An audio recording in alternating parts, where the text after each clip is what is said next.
Bom, muito obrigada. Em primeiro lugar, obrigado pelo convite da Sara para estar aqui, retomar esse convívio, esse diálogo do qual eu estou afastada já há algum tempo, com grande tristeza, essa oportunidade de trocar, de ouvir, de submeter o meu trabalho à crítica dos outros e à interpretação dos outros, que isso tudo é sempre muito, muito gratificante. Eu sou estou um pouco estranho no ninho, né, que a minha área é Aristóteles, sobretudo filosofia antiga, Aristóteles e a ética de Aristóteles.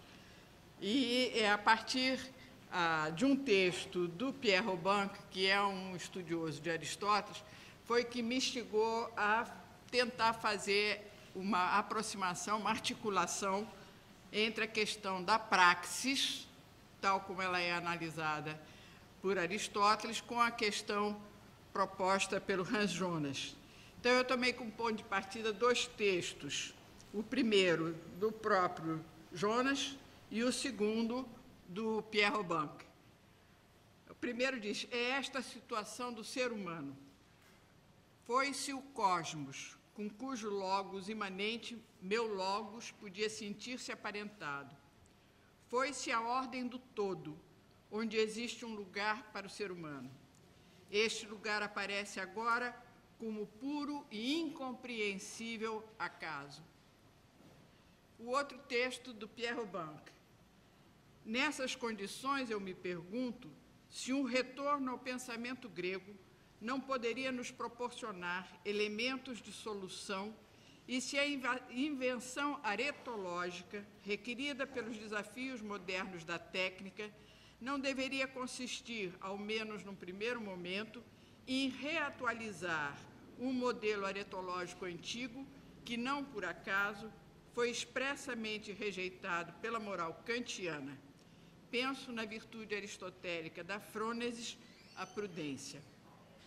Esse trecho eu tirei do artigo do Bank, numa série de ensaios dele, um modelo aristotélico para a ecoética, problema aristoteliciano, é recente, de 2011. Então, eu vou tentar articular esses dois textos. Tá? É esse lugar perdido pelo homem, graças ao desenvolvimento tecnológico, à ciência, toda uma série de fatores que ocorreram a partir da Idade Moderna, e essa proposta do Bank de resgatar alguma coisa que ficou lá para trás. No prefácio da sua obra, O Princípio Responsabilidade, Hans Jonas, face ao imenso poder conquistado pelo homem, graças aos avanços da ciência e da tecnologia, clama por uma ética que, por meio de freios voluntários, impeça o poder dos homens de se transformar em uma desgraça para eles mesmos. Nesse sentido, ele tanto apela para uma heurística do medo, como propõe uma recuperação da dimensão metafísica e a retomada das antigas questões sobre a relação entre ser e dever, causa e finalidade, natureza e valor. Citação. E confessa ter consciência de que enfrenta um objeto extremamente atual com uma filosofia nada atual, quase arcaica.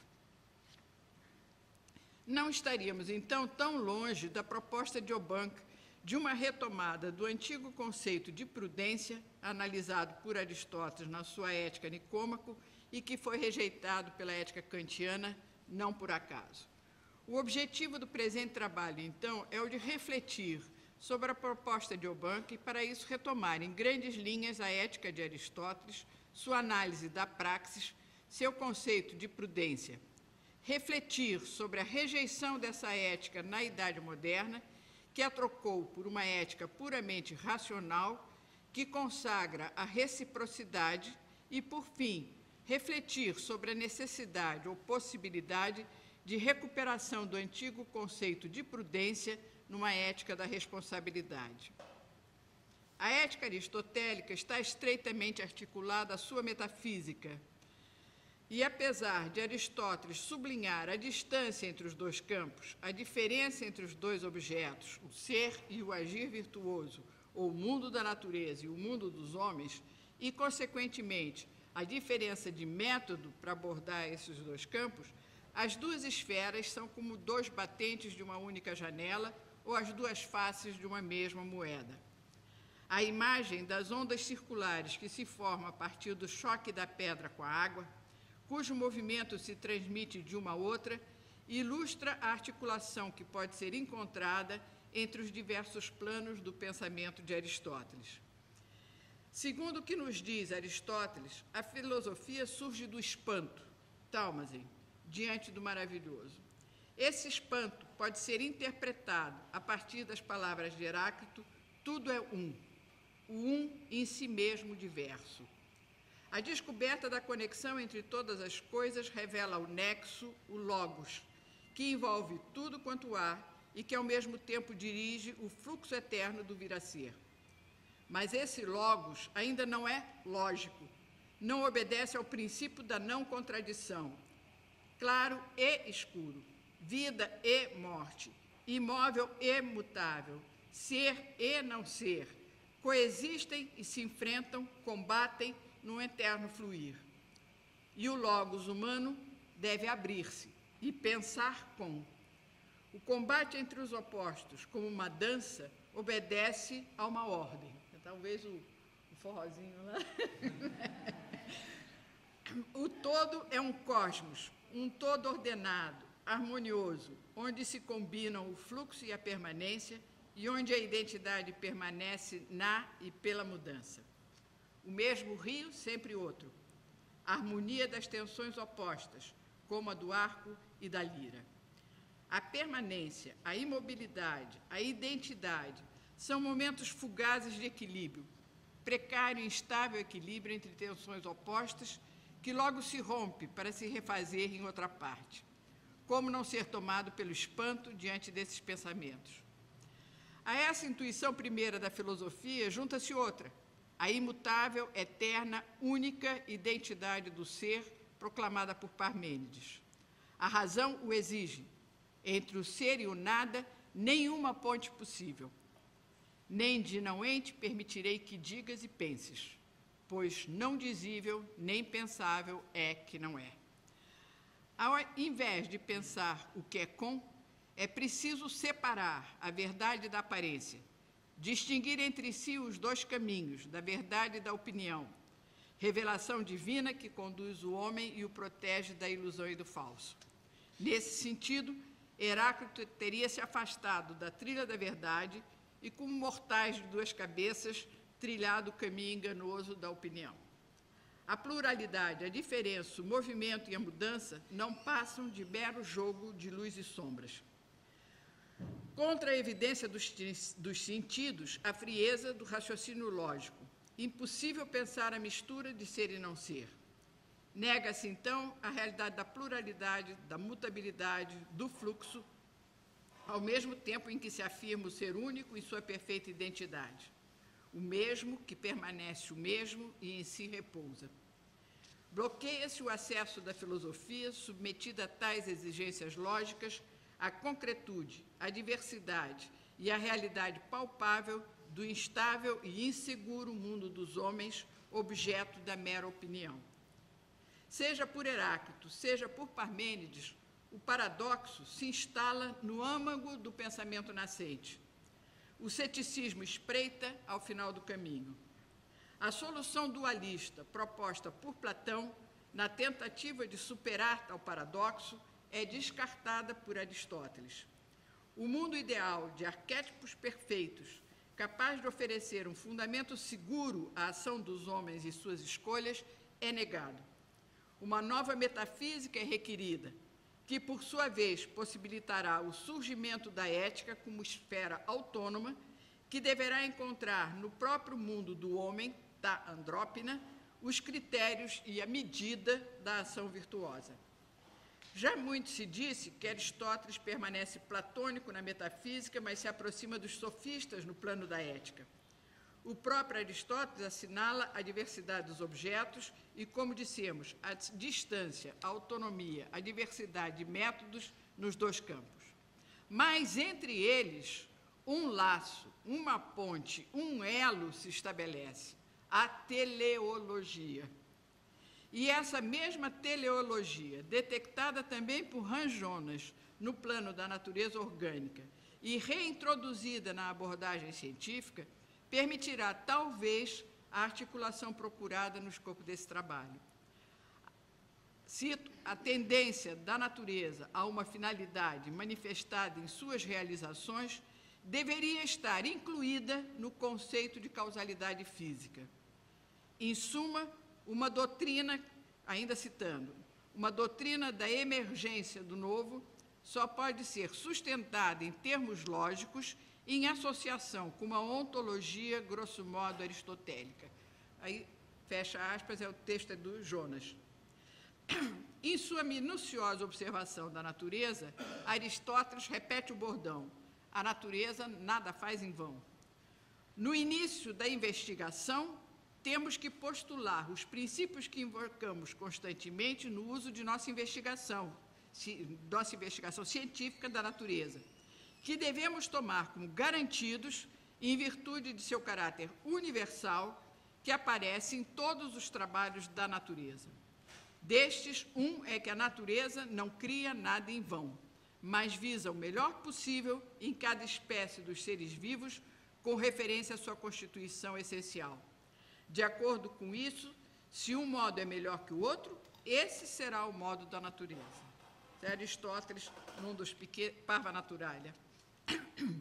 Esse princípio, detectado na observação da própria natureza, se estende aos planos ético e metafísico.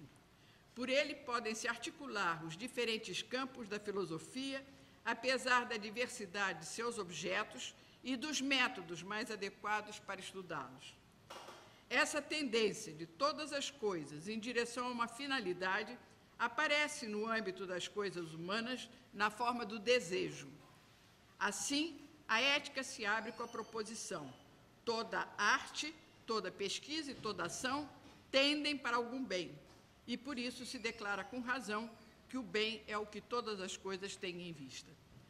Da mesma forma, na metafísica, afirma em seu primeiro livro: todos os homens desejam por natureza o saber. Na física e na metafísica, entre as causas que devem ser levadas em conta para que se atinja o conhecimento de um ser, figura a causa final, aquilo em vista do que o movimento se dá, aquilo para o qual tende o ente em sua realização progressiva. Entre as quatro causas, matéria, forma, motor e fim, é o fim que sobredetermina as demais causas. Não se faz uma serra com barro, não se constrói uma escada se não houver o segundo andar. Tanto a matéria como a forma se determinam em função de uma finalidade, que no plano dos movimentos naturais, ou seja, dos entes que têm em si o princípio imanente do movimento, essa forma é o próprio motor. É a grande novidade apresentada por Aristóteles face aos pensadores que o precederam. O que move, em última análise, um ser é a finalidade buscada, finalidade que se identificará com a realização plena de si mesmo, com a plena atualização de suas potências. Com o binômio potência-ato articulado às quatro causas, Aristóteles tem em mãos o conceitual teórico necessário à superação do paradoxo posto por Heráclito e Parmênides. Os entes são, em última análise, um projeto de si mesmos. Contêm em si potencialmente tudo o que podem vir a ser no decorrer de sua existência temporal. A forma, potencialmente contida na matéria, dela se apropria progressivamente e tende espontaneamente para a sua atualização, desde que encontre as condições necessárias para tal. Seja no plano humano, seja no plano da natureza, o ser é o que era para ser. Toti enenai. A mesma ordem natural, imutável e eterna se renova continuamente no processo de geração e corrupção, pois se o composto é corruptível, o mesmo não se dá com a matéria nem com a forma, eternas. Diante da physis, cabe ao homem apenas a possibilidade de conhecê-la, de contemplá-la, descobrindo suas articulações, suas razões e causas. Enquanto ser da natureza, o homem se inscreve na mesma dinâmica, e seria possível pensar aqui uma ética naturalista, deixar que a natureza siga seu curso e o homem tenderá espontaneamente à autorrealização ao bem. Nós encontraríamos, então, o Rousseau no Aristóteles. Aristóteles, no entanto, estabelece uma distinção entre as potências irracionais e as racionais.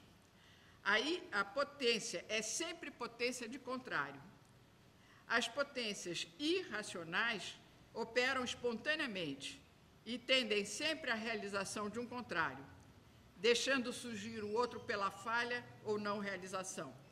As potências racionais, ao contrário, realizam-se em um ou outro de dois contrários. O médico que sabe curar, sabe também matar. A gente acabou de ouvir isso aqui. E a realização de um dos contrários exige a deliberação e a escolha. E é só no ato que a potência se revela. Não é possível conhecer uma potência antes que ela se revele no ato. Há, sim, uma diferença fundamental entre o mundo da natureza e o mundo do homem, da andrópina. Aqui não encontramos mais uma ordem universal, eterna e imutável, mas um tatear dos homens, animais políticos, em busca da melhor forma de conviver. É o reino da doxa, objeto da dialética, que, se não permite a demonstração rigorosa a partir de premissas assentadas como verdadeiras, permite ao menos depurar a opinião das suas contradições, aproximando-se assim da verdade.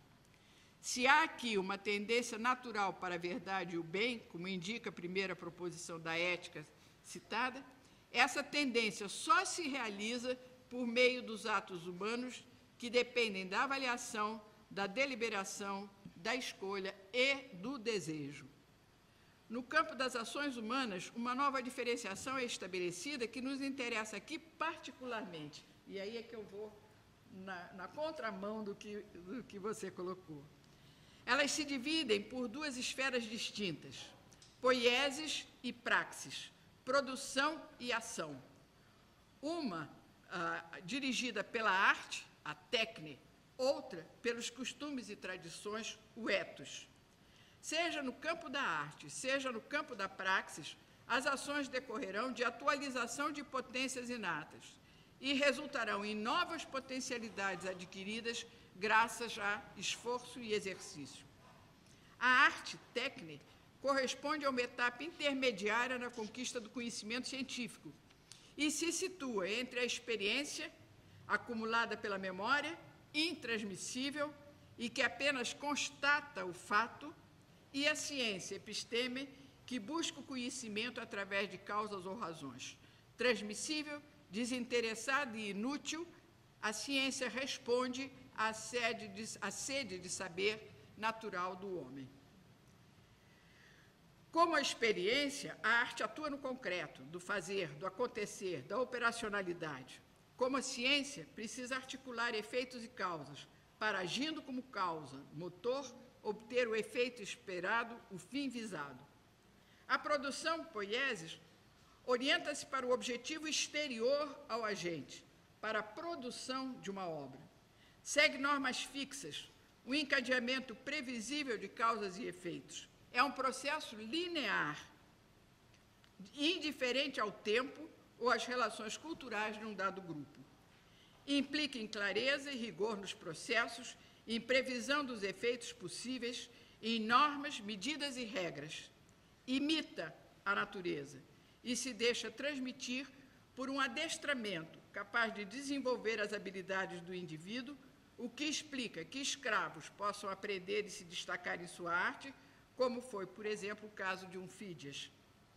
Os efeitos da arte, sua excelência, se manifestam no produto, na obra realizada. Diz pouco ou nada sobre as qualidades morais do artista, e é na obra realizada que ela se esgota. Não se constrói a casa construída, nem se fecha a porta fechada. Óbvio, né? A ação recomeça em nova obra, com nova matéria, a que se impõe a forma concebida pelo artista. No entanto, Aristóteles afirma que o modo de vida dos humanos consiste mais propriamente na praxis do que na produção. A praxis pertence ao mundo dos homens, aos seus negócios, ta pragmata, implica num aprendizado, bem diferente do adestramento da técnica, pois pressupõe a liberdade, a capacidade de reflexão, deliberação e escolha. A praxis desenvolve no homem o que ele tem de mais propriamente humano. Seu efeito, ao contrário da técnica, se faz sentir sobre o próprio agente, modifica-o, confere-lhe um caráter, uma segunda natureza, que vai dizer quem ele é. Desenvolve nele novas disposições, novos modos de agir, novas potencialidades, as virtudes. O homem é obra de si mesmo. O exemplo da voz e da linguagem é aqui emblemático. Aristóteles afirma que, por natureza, nós nascemos com a voz, mas, ao contrário dos outros animais, devemos aprender a falar a nossa língua. A linguagem é aprendida, e é a posse da linguagem, seu domínio, que faz do homem um animal político. A praxis é infinitamente mais complexa do que a técnica. O homem não nasce pronto, deve fazer-se homem, e este aprendizado tem que ser retomado por cada um. Se a praxis implica necessariamente a presença da razão, não significa que pertença ao mesmo campo da ciência teórica. Seu campo é o da doxa, da opinião vigente, dos costumes, tradições e hábitos presentes em dada cultura, o ethos. Ethos também é o caráter, que se forma nesse embate do indivíduo com os outros. O homem é um animal político que se faz homem em contato com seus semelhantes. A doxa não é o campo da irracionalidade, mas escapa aos processos demonstrativos, dedutivos, analíticos. É exatamente o que escapa. A natureza do homem não corresponde a nenhuma ideia eterna, universal e necessária, nem se realiza espontaneamente da mesma forma em todos os homens.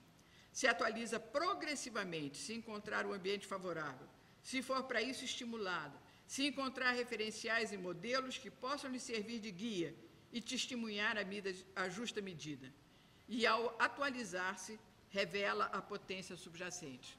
Como essa potência pode ou não se realizar, né, a previsão do Hans Jonas na heurística do medo, de que pode não se realizar, é uma questão efetiva, né?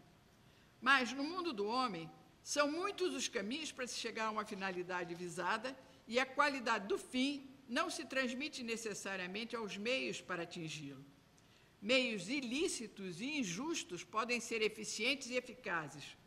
Existe sempre a possibilidade de discrepância no valor moral dos meios e dos fins, o que não tem como ocorrer no plano da técnica.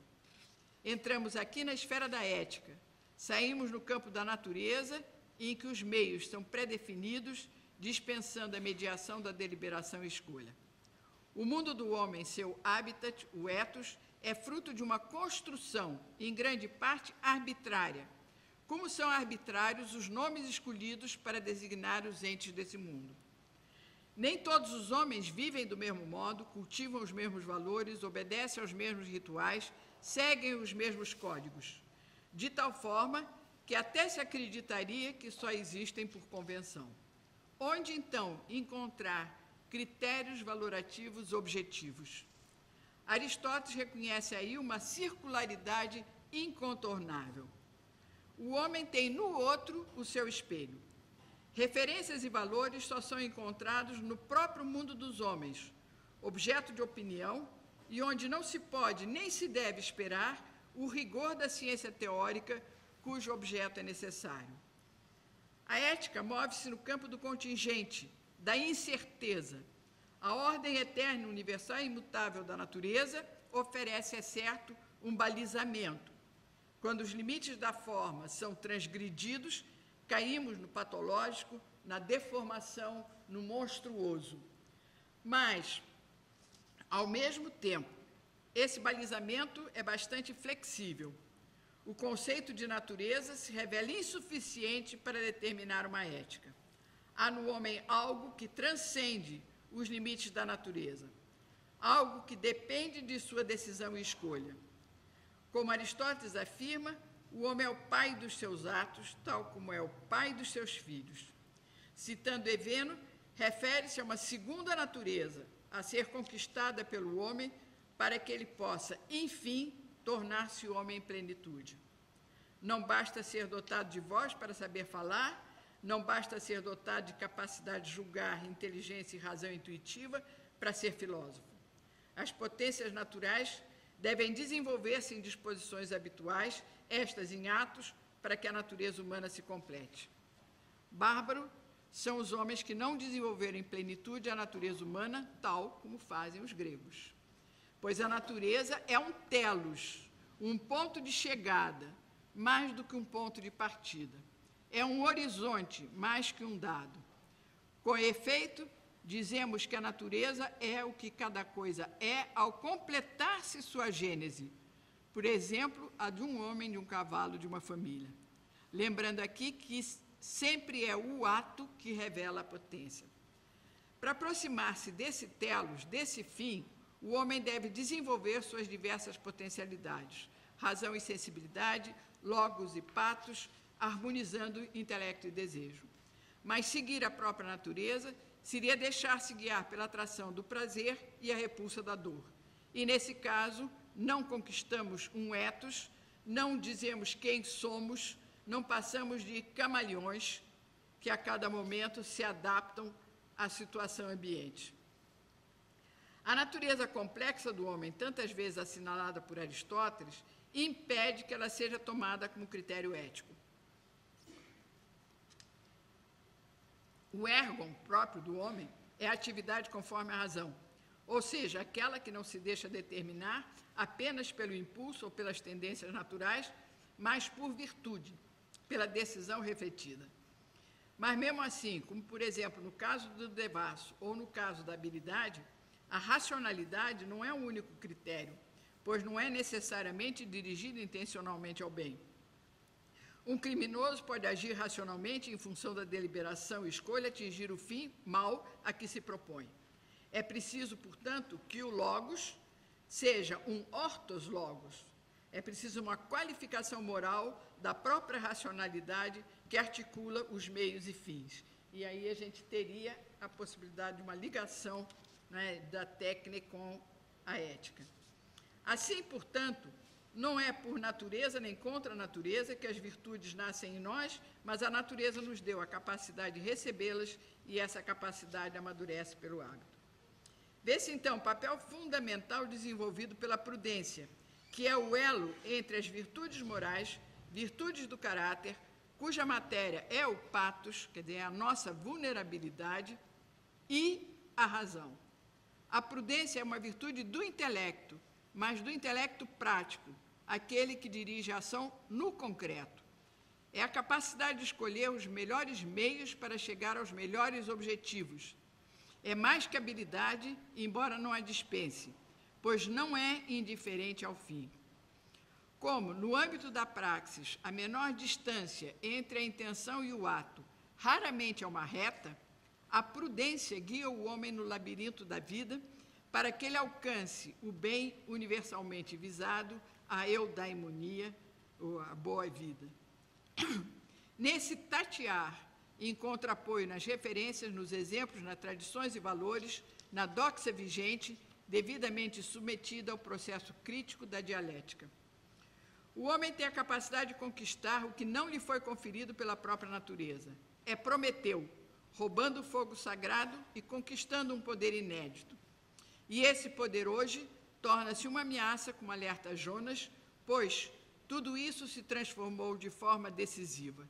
A técnica moderna introduziu ações de uma ordem de grandeza tão inédita, com objetos e consequências tão inéditos, que o quadro da ética anterior não pode mais contê-los. Fecha aspas.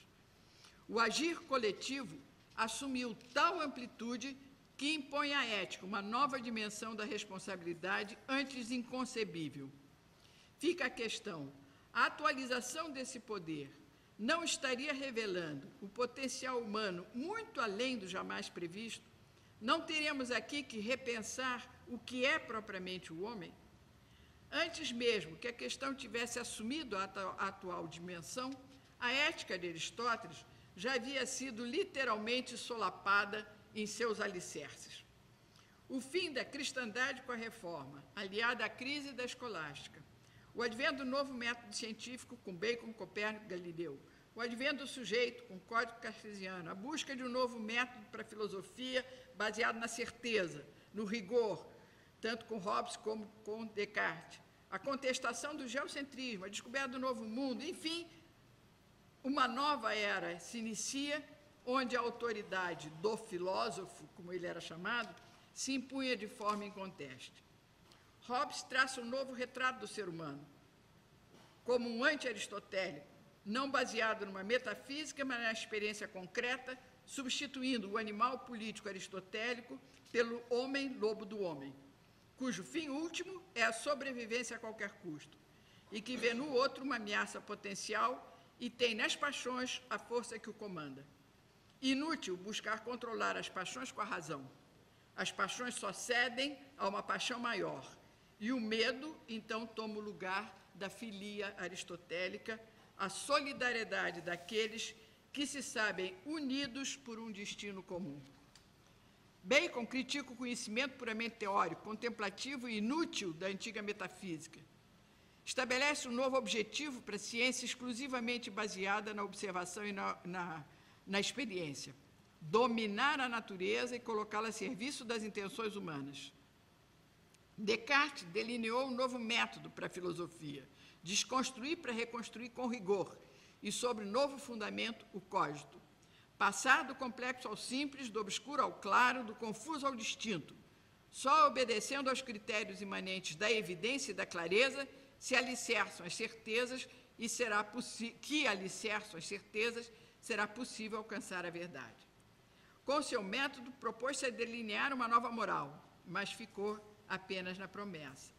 Kant, enfim, propõe a moral da Idade Moderna, a moral ditada exclusivamente pela razão, e que não obedece a outra motivação senão o estrito cumprimento do dever.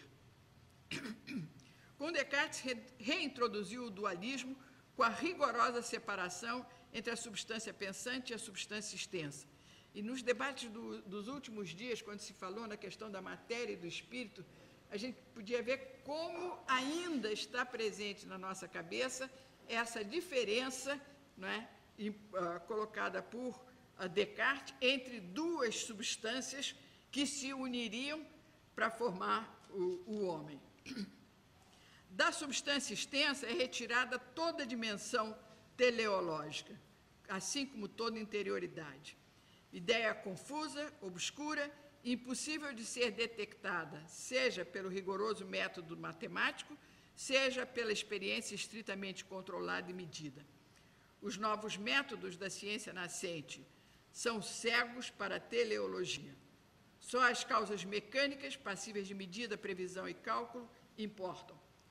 Essa natureza, regida por uma mecânica cega, não oferece mais o quadro capaz de oferecer os parâmetros ao comportamento. O abismo entre o mundo da natureza e o objeto das ciências positivas e o mundo do homem, mundo da cultura, do pensamento, da subjetividade, se aprofunda de tal forma que desaparece o elo entre fato e valor, entre ser e dever ser. A praxis é assimilada à técnica. A opinião não pode mais ser tomada como fonte de conhecimento, sabedoria ancestral, portadora de uma verdade a ser melhor explicitada. É expulsa do campo da ciência por falta de rigor e igualmente do campo da filosofia. Cito Hobbes: aquilo que até hoje foi escrito pelos filósofos morais e em nada avançou no conhecimento da verdade. Entre os autores daquela parte da filosofia, nunca houve um que adotasse um princípio adequado para tratá-la. Quando muito, a doxa poderia ser tomada como objeto de estudo de uma antropologia ou de uma psicologia.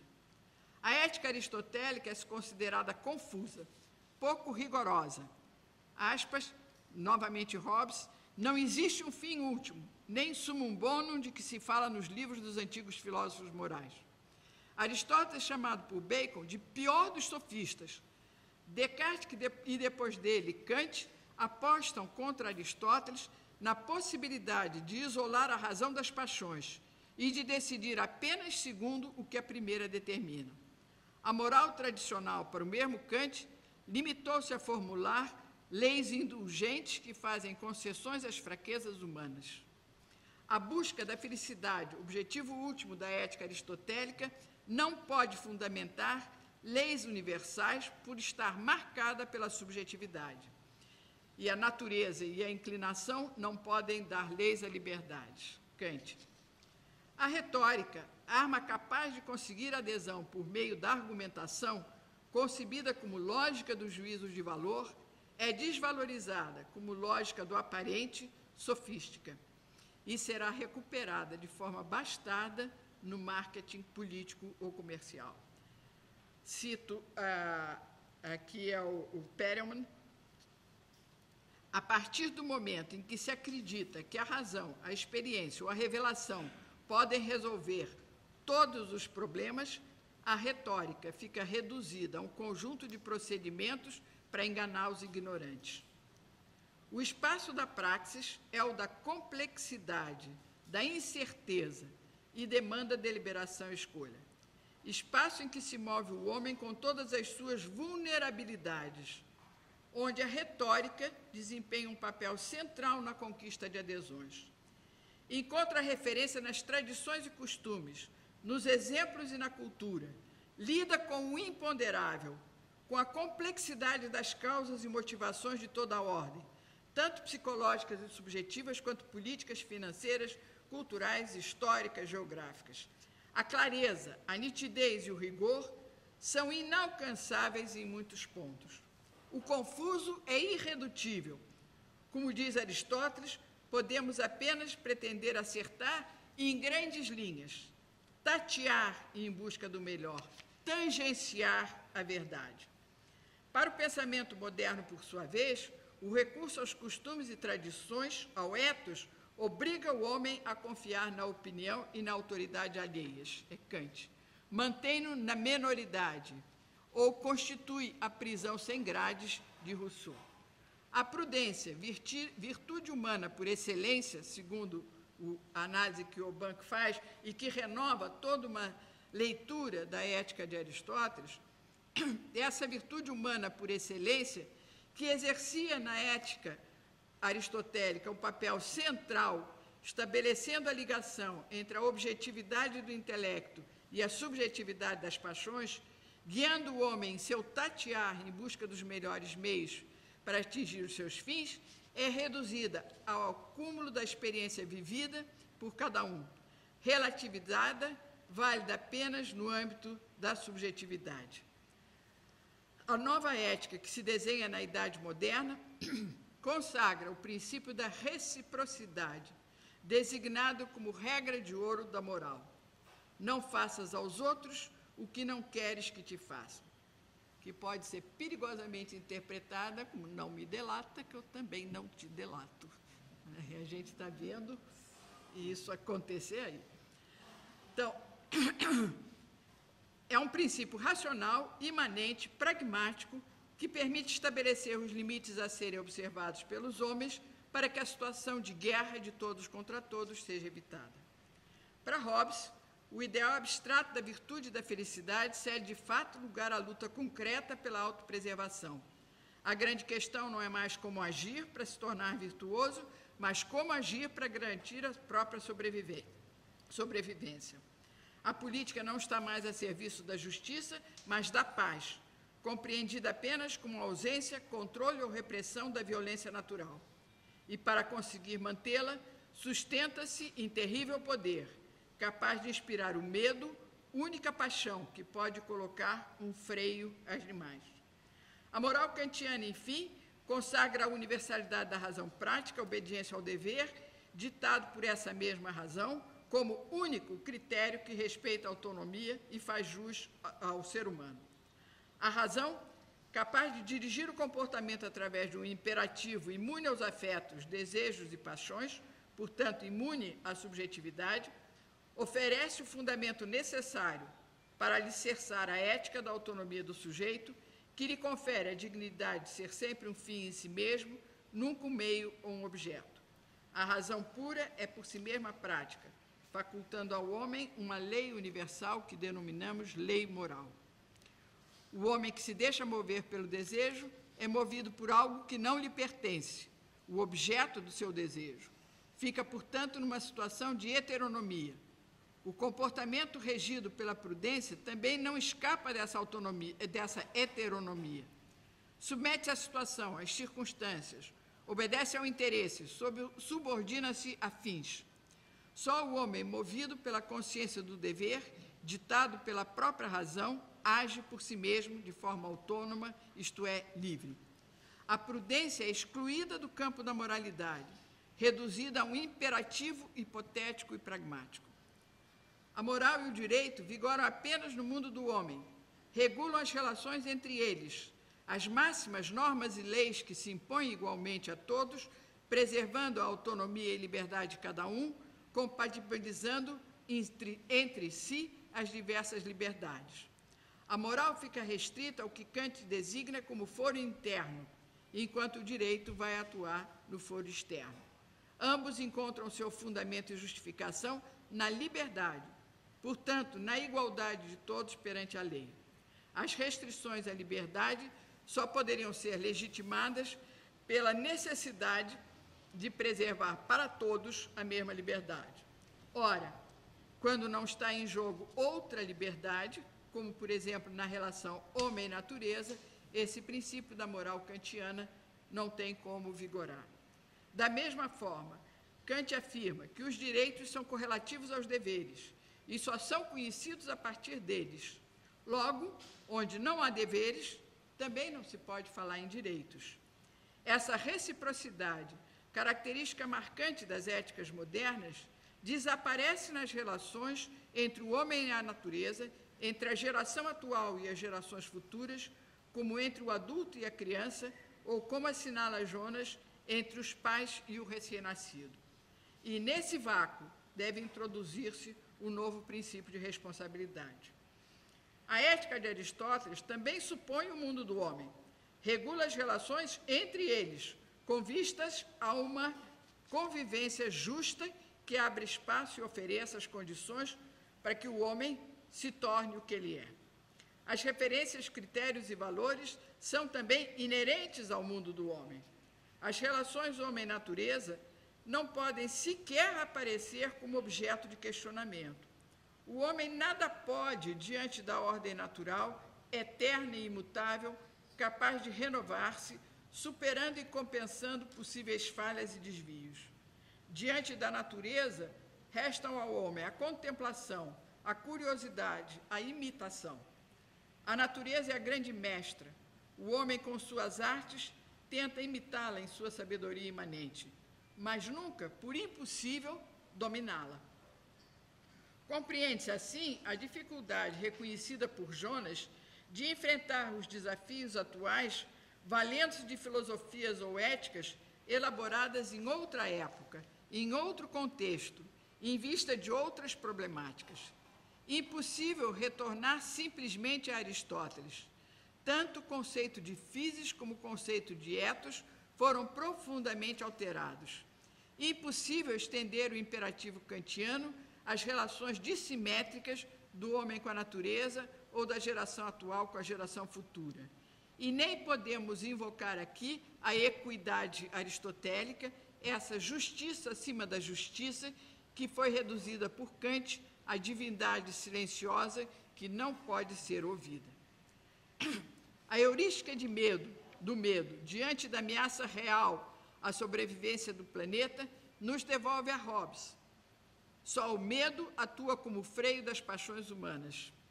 Esse medo, que para Hobbes era imposto pelo poder absoluto do Leviatã, decorre hoje de ameaças reais, das consequências nefastas que se anunciam no horizonte, caso uma nova ética não consiga encontrar os meios de frear essa verdadeira marcha da insensatez. A diferença entre o medo e a prudência está em que o primeiro se move no âmbito do pathos, da vulnerabilidade humana que se deixa afetar pelo mundo exterior, pelos atos, sentimentos e até pelo olhar do outro.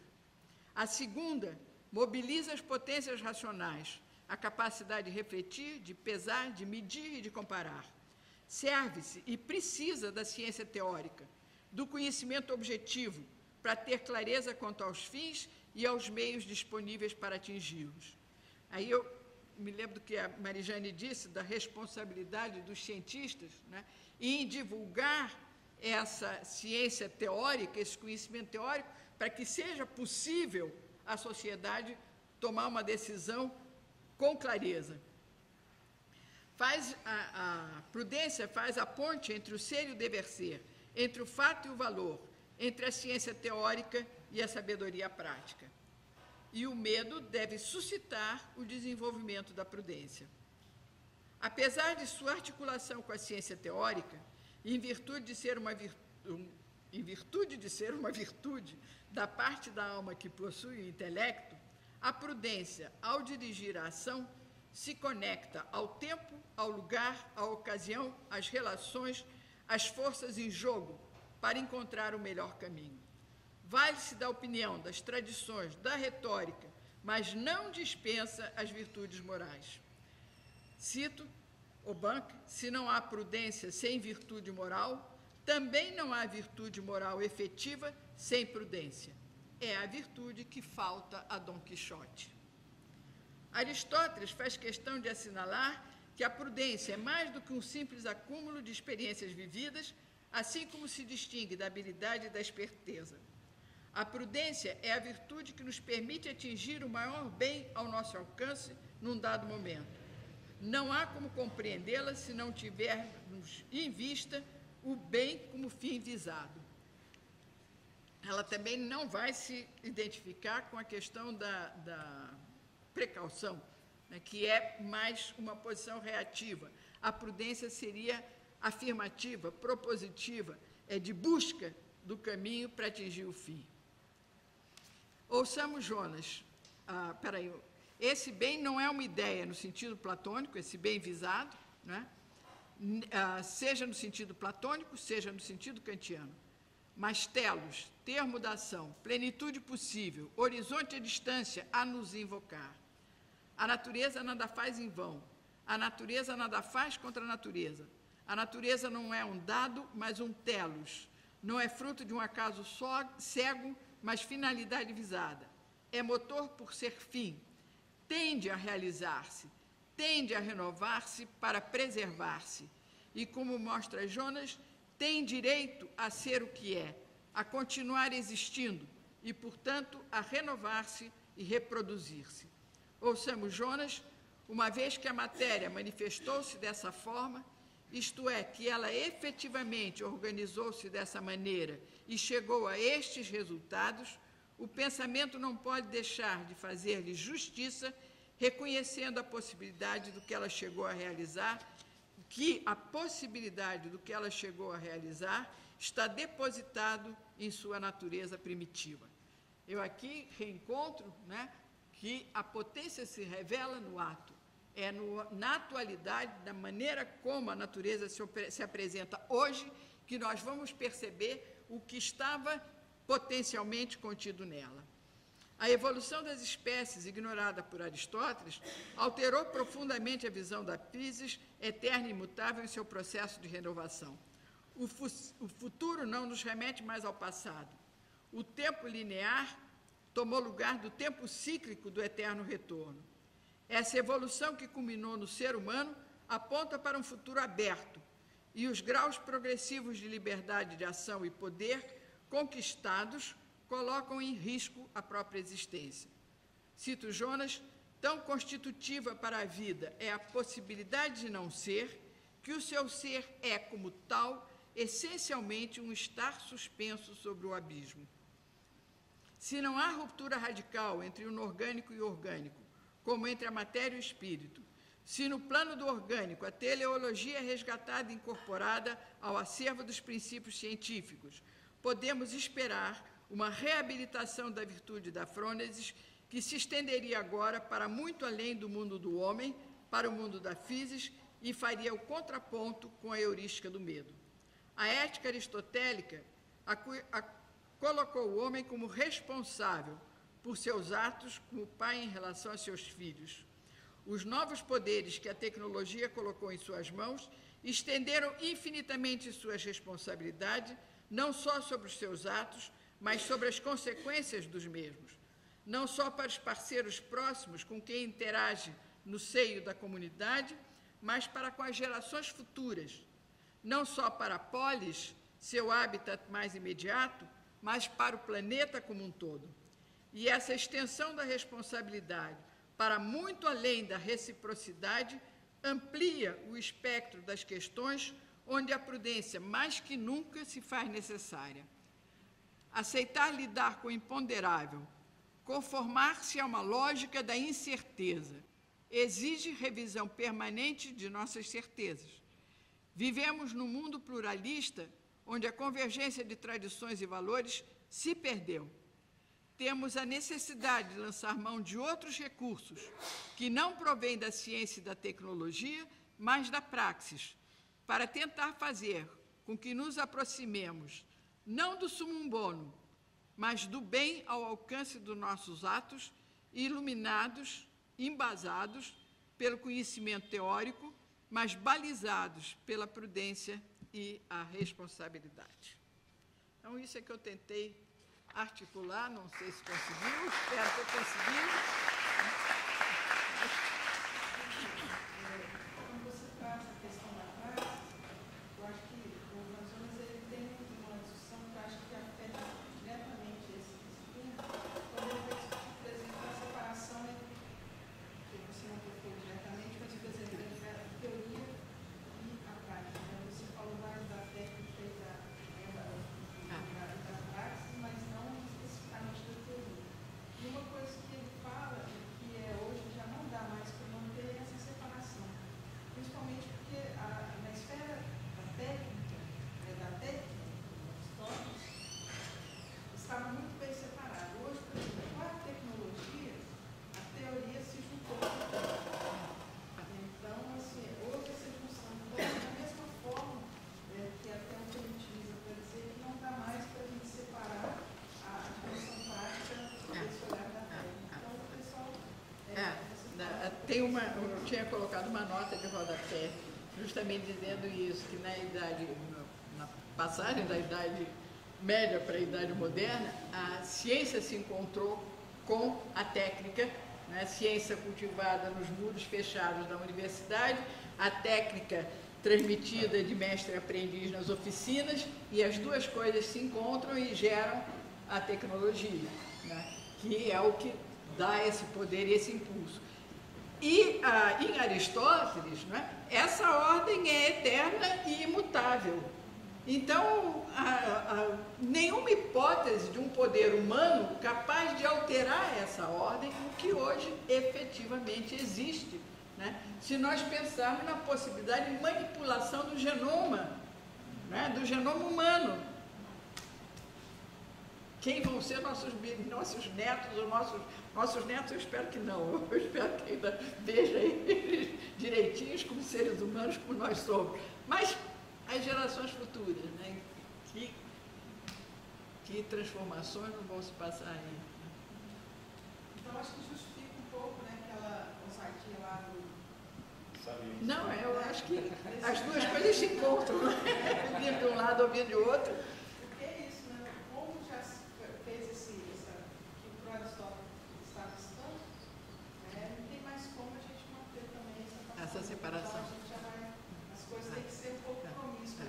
O que eu vejo, né, e talvez aí que seja a diferença da abordagem dele, é que a gente teria que revalorizar essa questão da incerteza, do imponderável, entende? E da opinião e da discussão e enfim, da própria retórica até, não é? de saber comunicar isso, não é? Por meio da linguagem, como um meio de conter, de alguma maneira, esse avanço tecnológico, colocando limites, colocando... Né? No campo da política, você teria uma ampliação da esfera pública, propriamente de participação efetiva. Para que essas opiniões encontrassem um canal de ser efetivado, para ser efetivado. Principalmente me chamou a atenção uma forma de pensar na sua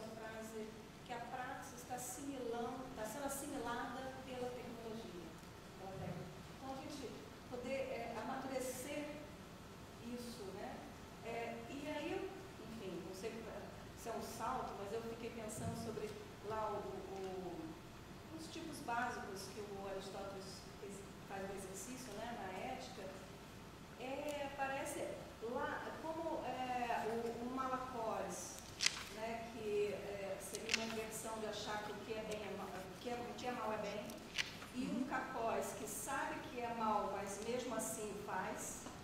Parece que nessa assimilação da praxis, que é no lugar do exercício da deliberação, da escolha, da decisão, parece que o Malakóis e o Kakóis se ocupam. Não, Esse sujeito Malakóis e o Kakóis, eles formam uma massa estranha. Não sei, realmente... porque o que havia em Platão tinha um referencial fora do mundo, né? Um referencial eterno, né? Como piloto do navio pode estar olhando para lá e manter o rumo certinho. Aristóteles já não tem esse rumo, não tem essa ideia, não tem esse referencial imutável. É no seio do mundo dos homens que ele tem que encontrar isso. E aí, como encontrar o critério, né, que separa, então tem toda a análise da continência, da temperança, né, que ele distingue, por móveis externos, então você é obrigado a se conter no limite por causa do olhar do outro, por causa da censura, por causa da polis, por causa da polícia, né? E no outro que é um autogoverno, uma autarquia, né, em que você se governa e busca o melhor e busca o bem por você mesmo, livremente, né? Então, mas ele vai, e é isso que ele não explica, e é isso que porque ele foi excluído durante a Idade Média até o século XIII, né? De onde vem por que o homem erra, né? Se ele é dotado para o bem, se ele pensa, se ele tem tudo para o bem, por que ele erra? Ele não tem a noção de culpa, de pecado, de coisa nenhuma, né? De contaminação. Parece, e aí, enfim, não sei, né, mas parece que tem uma questão aí, eu até queria, tem a ver com o que o Roberto falou, né, da imagem. Da imagem. De alguma maneira, o Kakóis que sabe que está errado, mas mesmo assim faz, parece que há algum problema, uma questão nessa imagem. Porque essa imagem, né, ela é dada pela polis. Quando ele vai dizer o que é a virtude é a justa medida que é dada pelo virtuoso. Você não encontra um critério de virtude. O que é a coragem? É o que o Aquiles faz. Tá? Quer saber o que é a coragem? Olha para o Aquiles, vê como é que ele se comporta. Essas imagens, elas são oferecidas pela própria polis e são cultuadas, e são mantidas, e são perpetuadas na narrativa dos poetas, dos aedos, né? Uma polis doentia. A minha pergunta vai exatamente nessa direção, nessa questão da imagem. Quando eu li o livro da Prudência de Aristóteles do Banque, eu fiquei muito impressionado com a ideia de que o Frônimus é o modelo da Fronesis, né? Da Frônisis, ou seja, a partir do prudente que você conhece o que é a prudência. Isso foi uma coisa que me chamou muito a atenção. E aí eu faço uma espécie de percurso maquiavélico e perverso, inverso do que você fez, certamente vai ser bem mais mal feito do os olhos, mas é uma provocação, porque aí você retoma, eu volto ao Hobbes, já que você falou tanto dele, e a questão do medo, que aparece tanto no Hobbes quanto no Jonas, e me preocupa uma das coisas que me preocupou na época que eu li o Banque, conectando com essa discussão a respeito do medo, é em que medida essa virtude, em que medida uma tentativa de uma recuperação de uma ética da virtude, que valoriza a Frônesis, não pode levar a uma espécie de neo-leviatã no contexto nosso em que a gente vive, porque existem especulações, eu já li a respeito disso, no campo da teoria política, de que o único cenário possível, e aí vamos para a prática, né? O único cenário possível, diante dessa catástrofe ambiental que a gente vive, é uma espécie de neo-leviatã, com uma espécie de... Um extraterrestre que chega aqui. Neo-leviatã é sentido quase de um déspota esclarecido, sabe isso? A gente precisa de elites esclarecidas que, com a espada, literalmente impõem para a gente uma regulação para impedir a destruição do planeta. E aí, é isso, assim, é a única solução possível. E eu fico preocupado se uma ética... Aí é uma combinação terrível, né? Porque é uma ética da virtude combinada a uma espécie de modelo político que foi pensado justamente contra a ética, contra uma ética da virtude. Porque, óbvio, o soberano ele é uma figura puramente jurídica. A virtude dele não é uma questão, é uma questão que não faz sentido.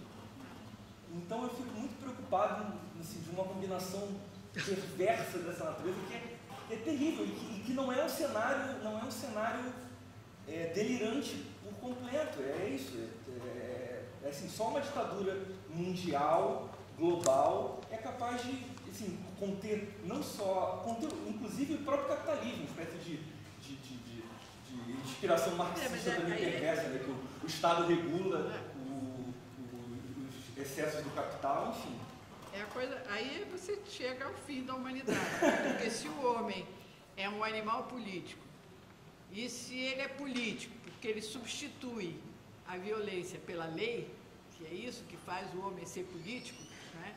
É que a lei assume o lugar da violência, aí se você repõe a violência no lugar da lei, realmente você termina com um animal político, fica com um monte de robozinho.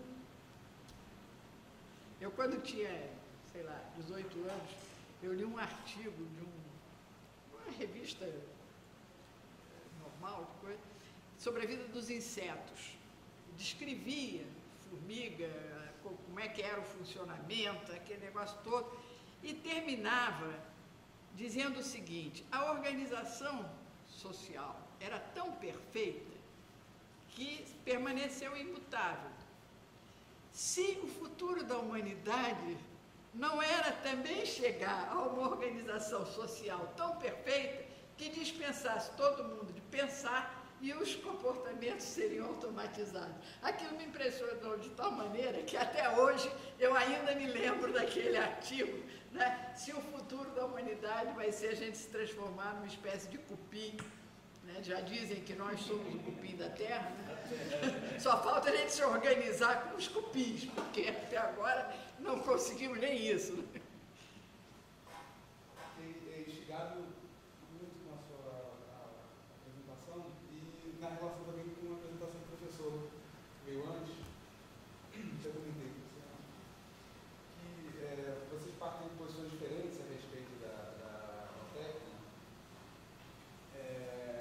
Você conservando a distinção, né, aristotélica entre o âmbito da praxis, cuja excelência é a prudência, a frônesis, e o âmbito da poesis, cuja excelência é a técnica, e o professor tendo uma compreensão profundamente prática da técnica, reduzindo a técnica a uma prática, no fim das contas. Mas isso foi engraçado porque ambos, partindo de concepções diferentes dessa relação entre praxis e técnica, chegaram ao mesmo apelo, né, que é o de apostar novamente numa ética da virtude, vamos dizer, colocar novamente a técnica dentro dessa trilha virtuosa e prudente. Então, eu achei notável no comentário que, né, vocês coincidiram, apesar de não coincidirem nos pressupostos, coincidiram no resultado. Certa convergência. A convergência. E daí eu parto para fazer minha questão, que é a seguinte: tá certo, é preciso propor alguma coisa, porque do contrário nós estaremos abdicando de nós como sujeitos éticos, né? Quer dizer, aceitar as coisas como elas estão e achar que elas seguem esse curso por um destino, um fatalismo, é abdicar, né, de ser ético, sujeito ético. Por outro lado,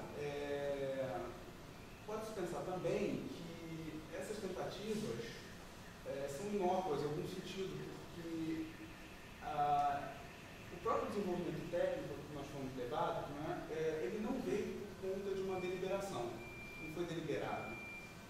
Não é? É difícil achar que na origem disso tudo há uma espécie de decisão do homem de querer dominar a natureza, de querer intervir sobre o que antes era considerado uma ordem imutável das coisas. É certo que a literatura tentou figurar isso como uma decisão, como sendo da ordem da praxis, da deliberação. Por exemplo, o Fausto de Goethe. Muitos dizem que ali ele está dramatizando um pacto demoníaco, a decisão do homem moderno de passar a querer transformar o mundo através da ciência, a ciência operativa do bem. Mas, bem, isso é uma figuração poética e ele tem a concessão poética para fazê-lo. Me parece que isso é uma espécie de processo histórico muito maior do que qualquer deliberação que o pessoal poderia vislumbrar.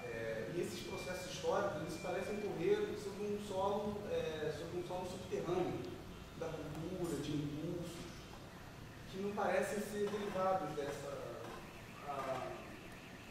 deliberação, entende? Então, como fazer frente a isso? Se o próprio desenvolvimento técnico, eu resumo, não foi obra de deliberação, como colocá-lo sob a trilha, né, da praxis, através da praxis, né? O grande drama é esse, né? Como você reescrever a técnica no plano da praxis, porque para o Aristóteles a coisa era clara, a praxis é que era o mais digno do homem, tanto que a técnica podia até os escravos serem bons na técnica, mas não seriam bons na praxis. Isso para ele, quer dizer, naquela questão dos escravos por natureza, né? Os escravos seriam escravos por natureza justamente porque não disporiam, não teriam desenvolvido a capacidade de se dirigir na praxis. Agora, como fazer essa reinscrição, aí se eu soubesse, né, é o grande desafio que a gente tem. Né? E voltando à questão da praxis sendo assimilada à técnica, né? Como... Eu pensei justamente na questão da lei, é como se a gente fez uma inversão, a gente inseriu coisas que eram da ordem absoluta dos acordos, como se fossem técnicos. Né? Então, desde a Revolução Francesa, né, então a lei é uma lei que é assim, então você... na verdade, você vai agir assim porque a lei, que é uma lei, enfim, não ao contrário, né? E eu fiquei muito impressionada com a sua surpresa, né, do Frônimos, porque a gente justamente, por a gente fazer essa inversão da lei como uma técnica, esse Frônimos ele desaparece. Como se fosse um absurdo, né? E na verdade há pessoas que, assim como para milhares de disposições, há pessoas que já são virtuosas e sábias e elas ajustam as leis, né, de tempos em tempos, de acordo com a necessidade. Né? E aí tem a ver também com a sua pergunta, como fazer bem, como fazer simplesmente vivendo e vivenciando as consequências. E o tempo inteiro é possível você ajustar as ações de acordo com as ações, com as consequências, né? Mas aí você teria que... pensar, a gente já está pensando como se isso não fosse possível, como se é uma inversão absurda. Mas você está vivendo aquele negócio de uma sociedade de massas dominada pela mídia, em que as pessoas não são estimuladas a refletir, a pensar. Como se não fôssemos possíveis, seres racionais. Como se não tivéssemos de ser por si mesmo. Isso é uma falácia absurda. Essa esperança, né, essa aposta na ciência, né, quando a gente pensa na proposta do positivismo, né, e a nossa bandeira, ordem e progresso, é o próprio lema do positivismo, né, de uma sociedade cientificamente ordenada. A técnica é que vai, a técnica no sentido de uma ciência que se aplica, entende? Eu estou tomando técnica nesse sentido, de uma ciência aplicada. Então eu conheço a sociologia, eu sei como é que é o Estado, então eu sou capaz de planejar um Estado que vai funcionar bem porque está embasado em conhecimentos teóricos, científicos, demonstrados. E aí o plano da praxis, o plano da doxa, o plano das tradições, cultura, tudo isso não vale a pena levar em consideração. Isso daí é ignorância, é atraso,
tendendo a dar ouvidos também ao Heidegger quando ele fala de como a história, né, ela não é algo que está na mão dos homens decidir, né, que é como se não é algo que não...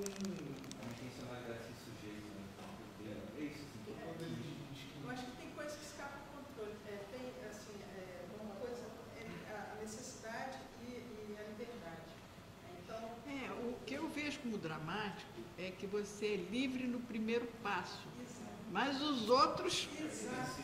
Essa é a questão. Aí é que é o diabo. Esse que eu escrevi uma vez, inspirado naquela figura do discólogo, né, que ele representa a máxima atenção antes da ação. E aí é interessante porque ele é exatamente aquele momento em que está entre a escolha, a possibilidade dele escolher. Agora, uma vez que ele atirou, acabou. Então é isso, a gente é livre para tomar a decisão. Agora, uma vez feita a escolha, as consequências seguem necessariamente. Então é onde... Essa lógica que você descreveu exatamente o que impera na tragédia do Fausto. Foi livre para fechar o pacto. Como todas as tragédias. As tragédias... Eu vou provocar aqui. O pessoal que foi para a rua lá bater panela, eles estavam com uma coisa, mas depois que eles fizeram, acabou, saiu do controle. Entendeu? Aí, entende? É mais ou menos isso. Todos eles foram livres para ir lá e tomar a decisão e fazer o que eles acharam que era o que tinha que fazer. Agora, está no controle deles, você vai tirar? Eles podem bater a panela que for, pode ser um panelão de coisa que vai sair. Entende? Então, acho que é isso.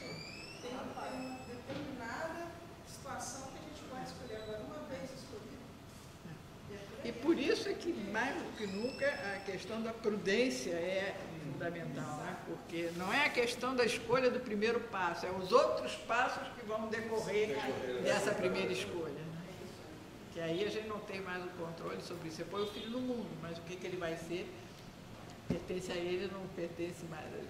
Ele está numa função décimos de outra prudência. Está na hora. Tá bom? Eu agradeço muito.